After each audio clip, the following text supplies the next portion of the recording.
Hey guys, today I'm going to be going over what to do if you are worried about someone else's drinking. I'm going to talk a little bit about my own personal experience. I'm going to give a few pointers on whether or not you qualify for being worried about someone else's drinking. I'm going to talk about if you do qualify, what you can do, and how to best approach a situation with someone whose drinking you're concerned about. This also, I think, would apply to any type of addiction, but I'm going to be specifically speaking in terms of drinking. Let's get into it.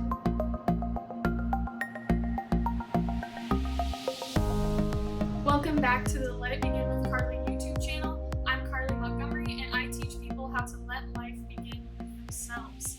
And I specifically discuss our relationship with alcohol. Today, I'm talking about what to do if you're worried about someone else's drinking in your life.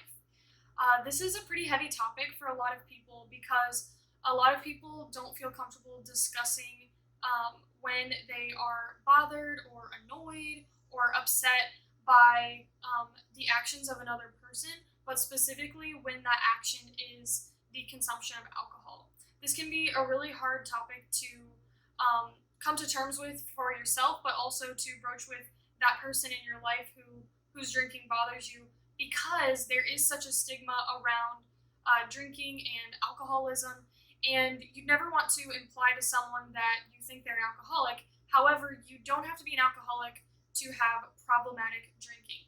So I have experienced the effects of other people's drinking within my own family, also many of my close friends, and because I've really taken it on to figure out what to do in those situations, I've spoken to and worked with a lot of people who have been in similar situations where maybe they have a friend or a brother or sister or a parent whose drinking has really gotten out of control in their opinion, and they've turned to me for advice, help, a listening ear, someone to talk to and confide in, because a lot of times we really feel alone in this situation. So the first thing I want to talk about is, are you right? Are you justified in your feelings that someone else's drinking is a problem? Well, whether or not that other person thinks it's a problem is separate from whether or not you think it's a problem.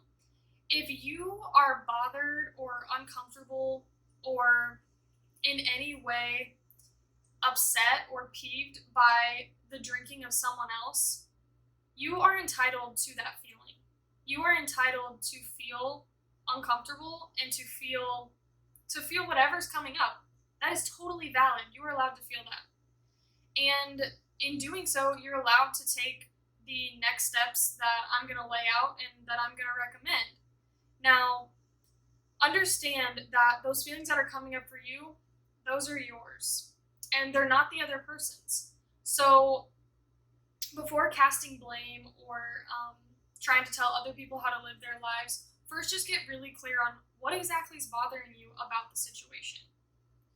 Okay, so if you're still listening, you probably are pretty sure that you are bothered by another person's drinking, and that's become clear. Now, what you can do is actually very counterintuitive to what you might want to do.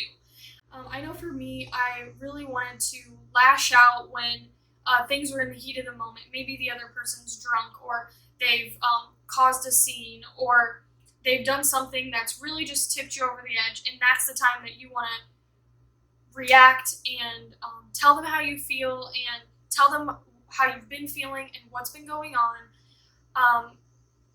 Let me tell you, that is not the time. Also, what you do has a lot less to do with the other person and a lot more to do with yourself. Allow me to explain. So when I was early on in this journey of understanding how and why I was affected by other people's drinking in my life, a mentor of mine told me that there's three kinds of business in this world. There is my business, another person's business, and God's business. And the only business that I had really any right to putting my nose into was my own business.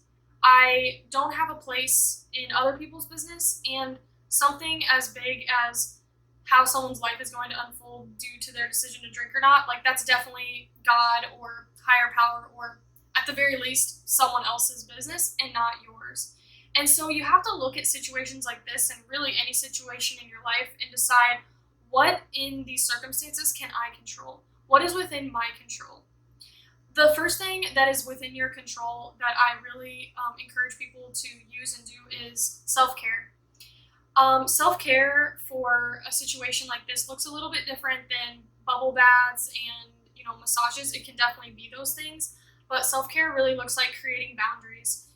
If this person is really affecting you, how can you put boundaries in your life that keep that person at a distance, not in a way of teaching them a lesson or trying to get them to change, but in a way that protects you mentally, physically, spiritually from the effects that person's drinking has on you. Number two, the thing that I would recommend in kind of relinquishing control of a situation is by letting things begin with you. So there's a slogan, let it begin with me, and you may be familiar with it because it is the basis for which I have built this YouTube channel and my Instagram platform. Let it begin with me. And it's one that struck a chord with me because I realized that everything in life really came back to me. The way that I wanted things, the way that I perceived the world, the way that I wanted other people to behave. There was really nothing I could do to get other people to change. I had to let everything in my life that I wanted it to improve to begin with me. And so that is definitely the advice that I would share out here as well. Look at what you can do within yourself that could then potentially inspire or spark change in another person.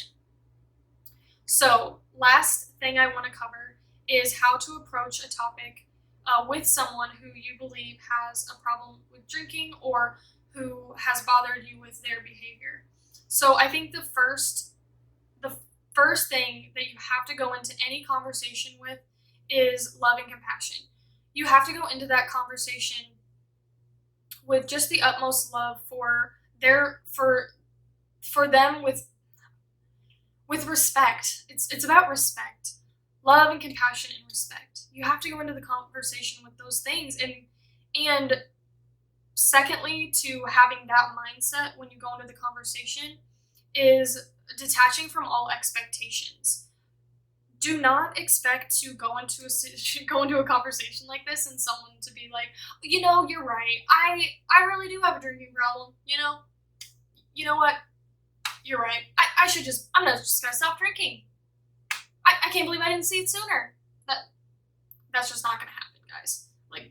Like honestly, if you do want expectations going into this conversation, your expectation should be that they get pissed off and they don't hear a thing you say and they completely shove you to the side. Because honestly, that's a lot more likely to happen than someone actually hearing you out and agreeing with your assessment. So really, if you're going to have a conversation with someone, and honestly, you don't have to have a conversation with someone.